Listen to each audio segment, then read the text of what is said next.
നിരവധി മണ്ഡലങ്ങൾ ത്രികോണ മത്സരം നടക്കുന്ന മണ്ഡലങ്ങളാണ്, ശക്തമായ മത്സരം നടക്കുന്ന മണ്ഡലങ്ങളാണ്. അവിടെ ജില്ല പിടിക്കാനുള്ള വലിയ തരത്തിലുള്ള ഏറ്റുമുട്ടൽ ഈ മുന്നണികൾ തമ്മിലുണ്ട് എന്നൊരു സാഹചര്യമുണ്ട്. BJP കോർപ്പറേഷൻ പിടിച്ചതിന് ശേഷം നടക്കുന്ന ആദ്യ നിയമസഭാ തെരഞ്ഞെടുപ്പ്, അങ്ങനെ അവരും വലിയ പ്രതീക്ഷ വെക്കുന്നുണ്ട്.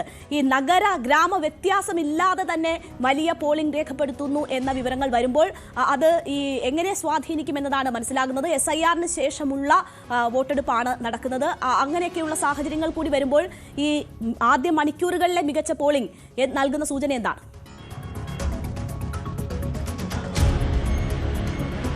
തിരുവനന്തപുരം ജില്ല ഏറ്റവും പ്രധാനപ്പെട്ടതാണ്. തിരുവനന്തപുരം പിടിക്കുന്നവർ കേരളം ഭരിക്കുമെന്നുള്ളതാണ് കഴിഞ്ഞ കുറേ നാളുകളായുള്ള വിശ്വാസം. അത് വെറും വിശ്വാസത്തിനപ്പുറത്തേക്ക് കണക്കുകളും അത് തന്നെയാണ് സൂചിപ്പിക്കുന്നത്. ഇന്ന് രാവിലെ കഴക്കൂട്ടത്തെ ഇടതുമുന്നണി സ്ഥാനാർത്ഥി കൂടിയായ കടകംപള്ളി സുരേന്ദ്രൻ പറഞ്ഞത് കഴിഞ്ഞ തവണ 13 സീറ്റാണ് ജയിച്ചത്, 14 സീറ്റും ജയിക്കുമെന്ന ആത്മവിശ്വാസമാണ് അദ്ദേഹം പ്രകടിപ്പിച്ചത്. വലിയ പ്രചരണം നടക്കുന്നുണ്ട്. അത് നഗരമേഖലകളിലായാലും നഗരത്തിലെ വട്ടിയൂർക്കാവ്, കഴക്കൂട്ടം, അതുപോലെ തിരുവനന്തപുരം, നേമം മണ്ഡലങ്ങളിൽ മാത്രമല്ല പാറശാല ഉൾപ്പെടെയുള്ള അരുവിക്കൽ ഉൾപ്പെടെ പ്രദേശങ്ങളിൽ വലിയ പ്രചരണം, പലയിടങ്ങളിലും അത് ത്രികോണ പോരാട്ടത്തിന് തുല്യമായ മത്സരം ഉണ്ടായിട്ടുണ്ട്. അതുകൊണ്ട് കൂടിയാകാം ഒരുപക്ഷെ ഇവിടെ ഈ രീതിയിൽ നിയമമണ്ഡലത്തിലൊക്കെ വലിയ തിരക്ക് അനുഭവപ്പെടുന്നത്. പക്ഷേ ഗ്രാമീണ മേഖലകളിൽ അരുവിക്കര പോലുള്ള മണ്ഡലങ്ങളിലൊക്കെ രാവിലെ അത്ര പോളിംഗ് ശതമാനം ഉയരുമോ എന്ന കാര്യത്തിൽ സംശയമുണ്ടായിരുന്നു. അത് മാത്രവുമല്ല ഈ തിരുവനന്തപുരം മണ്ഡലത്തിലും സെൻട്രൽ മണ്ഡലത്തിലും അത്ര തിരക്ക് ഉണ്ടായിരുന്നു. പക്ഷേ നേമത്തും വട്ടിയൂർക്കാവിലുമാണ് വലിയ പോളിംഗ് ശതമാനം ഈ ഘട്ടത്തിൽ ഉള്ളത്. നമ്മൾ നേരത്തെ കണ്ട ആ സ്കൂളിൽ തന്നെ മറ്റൊരു ബൂത്താണിത്. ഇവിടെയും 2 ബൂത്തുണ്ട്. ഇതിന് മുകളിലും ഇനി 2 ബൂത്തുകൾ കൊണ്ടൊരു കുന്നിൻ പ്രദേശമാണ് ഇവിടെ. അവിടെ വലിയ തിരക്ക് ഇപ്പോഴുമുണ്ട്. നേമത്ത് എത്രമാത്രം ശക്തമാണ് പോരാട്ടം, നമ്മൾ സംസാരിച്ച ആളുകളുടെയൊക്കെ പ്രതികരണം നമ്മൾ കേട്ടതാണ്. എത്രമാത്രം ശക്തമാണ് പോരാട്ടം എന്ന് തെളിയിക്കുന്നതാണ് ഈ കനത്ത ചൂടിലും കനത്ത വെയിലിലും അതൊന്നും വകവയ്ക്കാതെ ആളുകൾ വോട്ട് ചെയ്യാൻ ഇങ്ങനെ കാത്തു നിൽക്കുന്നത്, ക്യൂ നിൽക്കുന്നത്. വരും മണിക്കൂറുകളും ഇതേ രീതി തുടർന്നാൽ നേമത്ത് അതിശക്തമായ പോളിംഗ് ഉണ്ടാകാം. 3 മുന്നണികളുടെയും സ്ഥാനാർത്ഥികൾ, 3 പാർട്ടികളുടെയും സ്ഥാനാർത്ഥികൾ വളരെ ശക്തമായ പ്രചരണം അഴിച്ചുവിട്ട ഒരു മണ്ഡലമാണ്. വളരെ ചുരുങ്ങിയ ദിവസം മാത്രമാണ് പ്രചരണത്തിൽ ഉണ്ടായിരുന്നെങ്കിൽ പോലും വളരെ ശക്തമായ വോട്ട് ചെയ്താ ഈ കുന്നൊക്കെ കയറിയാണ് വോട്ട് ചെയ്യാൻ വന്നത്. അങ്ങനെ വോട്ട് ചെയ്തല്ലേ? എല്ലാ വർഷവും വോട്ട് ചെയ്യോ? ചൂടൊക്കെ എങ്ങനെയുണ്ട്? വലിയ വെയിലുണ്ടോ? ഈ രീതിയാണ്. ഇത്ര ഒരു കുറച്ച് കയറ്റത്തുള്ള ഒരു സ്കൂളാണിത് വാഴമുട്ടം. ഈ നമ്മുടെ ബൈപ്പാസിൽ തന്നെയുള്ള ഒരു സ്ഥലമാണ്. അവിടെയാണ് ഈ ആളുകൾ ഈ രീതിയിൽ അക്ഷരാർത്ഥത്തിൽ വോട്ട് ചെയ്യാൻ ഒഴുകുകയാണ് നേമം മണ്ഡലത്തിലേക്ക് ആളുകൾ. അതെന്തിന്റെ സൂചനയാണ്? ആർക്കനുകൂലമാണ്?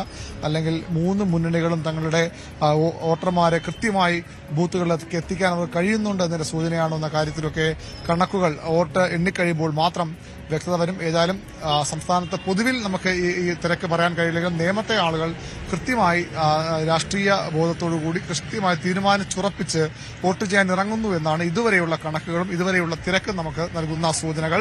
വട്ടിയൂർക്കാവിലും അതുപോലെ തന്നെ കഴക്കൂട്ടത്തുമൊക്കെ സമാനമായ സാഹചര്യം പല ബൂത്തുകളിലുമുണ്ട്. PV അരുണാണ് ഏറ്റവും ശക്തമായ മത്സരം നടക്കുന്ന നേമത്തെ മണ്ഡലത്തിൽ നിന്ന് വിവരങ്ങൾ നൽകിയത്. വാഴമുട്ടത്താണ് VV അരുൺ ഉള്ളത്. അരുൺ അവിടെ നിന്ന് ഏറ്റവും പുതിയ വിവരങ്ങൾ നൽകുകയായിരുന്നു. നമുക്ക് ഓട്ടോ പിടിച്ചൊക്കെ എത്തുന്ന വോട്ടർമാരെ കാണാം. ശക്തമായ വെയിലാണ്, അതിനെയൊക്കെ മറികടന്നുകൊണ്ട് ആളുകൾ അവിടേക്ക് എത്തിക്കൊണ്ടിരിക്കുന്നതാണ് നമ്മൾ കാണുന്നത്. ശക്തമായ രീതിയിലുള്ള പോളിംഗ് ഈ മണിക്കൂറിൽ സംസ്ഥാനത്ത് നടക്കുന്നു. ആദ്യ മണിക്കൂറുകളുടെ അതേ ട്രെൻഡ് തന്നെ ഇപ്പോഴും തുടരുന്നു എന്നതാണ്. 11 മണിയാകുമ്പോൾ ഏറ്റവും പുതിയ അപ്ഡേറ്റ് വരികയാണ്. 33% പോളിംഗ് ഉയർന്നിരിക്കുന്നു. 33% പോളിംഗ് ഉയർന്നിരിക്കുന്നു എന്നതാണ് നമ്മളിപ്പോൾ കാണുന്നത്. 33.04 11 മണി വരെയുള്ള അവസ്ഥയാണ്. 33.04% പേർ ഇതുവരെ വോട്ട് രേഖപ്പെടുത്തിയിരിക്കുകയാണ്. അപ്പോൾ ശക്തമായ പോളിംഗ് എല്ലായിടങ്ങളിലും പുരോഗമിക്കുന്നു. നഗര ഗ്രാമ വ്യത്യാസമില്ലാതെ എല്ലായിടങ്ങളിലും പോളിംഗ് പുരോഗമിക്കുന്നതാണ് നമ്മൾ കാണുന്നത്. നമുക്കറിയാം, ഇന്ന് ആദ്യ മണിക്കൂറുകളിൽ തന്നെ പ്രമുഖ രാഷ്ട്രീയ നേതാക്കൾ ഉൾപ്പെടെയുള്ളവർ വോട്ട് രേഖപ്പെടുത്തി. വലിയ ആത്മവിശ്വാസം ഓരോ മുന്നണി നേതാക്കളും മുന്നോട്ട് വെക്കുന്നത് നമ്മൾ കണ്ടു. 2021 കൂടുതൽ സീറ്റ് നേടിക്കൊണ്ട് അധികാരത്തിൽ തിരിച്ചു വരും എന്നതാണ് മുഖ്യമന്ത്രി ആത്മവിശ്വാസം പ്രകടിപ്പിച്ചത്. അതേസമയം BD സതീശൻ പറയുന്നു, നേരത്തെ പറഞ്ഞതുപോലെ തന്നെ 100-ലധികം സീറ്റ് പിടിച്ചുകൊണ്ട് UDF അധികാരത്തിലേക്ക് വരും എന്നതാണ് അവരുടെ അവകാശവാദം. ഒപ്പം രാജീവ് ചന്ദ്രശേഖർ BJP സംസ്ഥാന അധ്യക്ഷനും വലിയ ആത്മവിശ്വാസം പ്രകടിപ്പിക്കുകയാണ്. സഭയിൽ പോയി പ്രശ്നങ്ങൾ ഉണ്ടാക്കാനല്ല, മാറ്റത്തിന് വേണ്ടി, വികസനത്തിന് വേണ്ടി ജനങ്ങൾ വോട്ട് രേഖപ്പെടുത്തുമെന്ന ആത്മവിശ്വാസമാണ് BJP NDA ക്യാമ്പ് നൽകുന്നത്. എന്തായാലും എല്ലാ മുന്നണികളും വലിയ ആത്മവിശ്വാസത്തിലാണ്. ചില പ്രതികരണങ്ങളിലേക്ക് കൂടി നമുക്ക് പോകണം.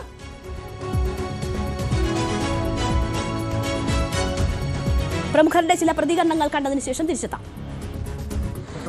നല്ല പ്രതീക്ഷയാണ്, ആദ്യന്തം പ്രതീക്ഷയായിരുന്നു. ഒരു മാറ്റമില്ല, രാവിലെ ഒരു മാറ്റമില്ല. നമ്മൾ നല്ല തരത്തിൽ ഇവിടെ ജനകീയ സ്വാതന്ത്ര്യം ജയിക്കും. UDF support. ഞാൻ ഫുൾ 6 ബൂത്ത് കയറിയില്ലേ.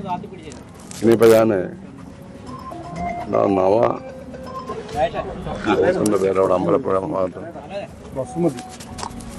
ആദ്യം ഇപ്പോൾ വസുമതി എന്ന് പറഞ്ഞ 100 വയസ്സ് കഴിഞ്ഞാൽ അമ്മ മരിച്ചത് അറവാട് സ്കൂളിൻ്റെ സമീപം. ആ വീട്ടിലൊക്കെ പോകും. പിന്നെ നമ്മുടെ ആ സ്കൂളുണ്ടല്ലോ ഷാജാന്.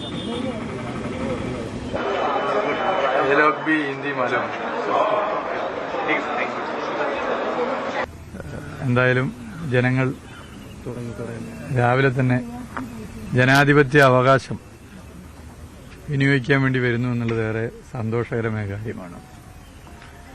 പൊതുവെ ഇടതുപക്ഷ ജനാധിപത്യ മുന്നണിക്ക് അനുകൂലമായ സാഹചര്യമാണ് തെരഞ്ഞെടുപ്പ് പ്രചരണത്തിന്റെ അനുഭവം വെച്ചുകൊണ്ട് കാണാൻ സാധിക്കുന്നത്.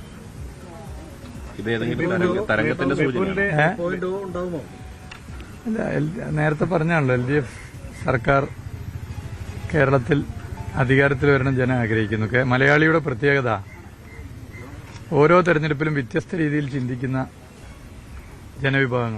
ജനങ്ങളാണ്. ഇന്ത്യയിലെ മറ്റു സ്റ്റേറ്റുകളിലേക്ക് കാണാൻ പറ്റില്ല. ലോക്സഭാ തെരഞ്ഞെടുപ്പിൽ ചിന്തിക്കുന്നത് പോലെയല്ല, തദ്ദേശ തെരഞ്ഞെടുപ്പിൽ പോളിംഗ് ബൂത്തിൽ പോകുമ്പോൾ ചിന്തിക്കുന്നത് പോലെയല്ല, നിയമസഭാ തെരഞ്ഞെടുപ്പിൽ പോളിംഗ് ബൂത്തിലേക്ക് പോകുമ്പോൾ മലയാളി ചിന്തിക്കുന്നത്. ജനവിധി ജനങ്ങളെ തീരുമാനിക്കണ്ടേ? ഞാൻ എന്താ പറഞ്ഞത് അതിലൊക്കെ ഞാൻ ഉറച്ചു നിൽക്കുന്നുണ്ട്. ഇന്നും തെരഞ്ഞെടുപ്പിന്റെ ദിവസവും ഞാൻ മാറിയിട്ടില്ല. അല്ല, ഞാൻ പറഞ്ഞല്ലോ, അത് ജനം തീരുമാനിക്കണം. ജനങ്ങൾ തീരുമാനിക്കുന്നതിനപ്പുറത്ത് ഈ എന്താ ഉള്ളത്? അല്ലെ പിന്നെ ഈ ഞരളത്ത് ഹരിഗോവിന്ദനെ പോലുള്ള ആൾക്കാർ പറയുന്നത് പോലെ പറയണം. ഗുരുവായൂരപ്പൻ വിചാരിച്ചാലും ഗുരുവായൂരിൽ ജയിക്കില്ല, ഗുരുവായൂരപ്പൻ മത്സരിച്ചാലും ഗുരുവായൂരിൽ ജയിക്കില്ല എന്നാണ് അയാൾ പറഞ്ഞത്. മനസ്സിലായില്ലേ? സോപാന സംഗീതം പാടി ഇക്കണ്ട കാലം ഉപജീവനം കഴിച്ച് സോപാന സംഗീതം പാടി ഭൂലോക വൈകുണ്ഠനാണ് ഭഗവാൻ എന്ന് സോപാന സംഗീതം വായിക്കുന്ന പറയുന്ന ഞരളത്ത് ഹരിഗോവിന്ദൻ ഗുരുവായൂരപ്പൻ മത്സരിച്ചാലും ജയിക്കില്ല എന്ന് പറഞ്ഞാൽ അദ്ദേഹം ആ സോപാന സംഗീതം ഇടയ്ക്ക്. കൂടുതൽ വാർത്തകൾക്ക് News 18 Keralam YouTube channel subscribe ചെയ്യുക.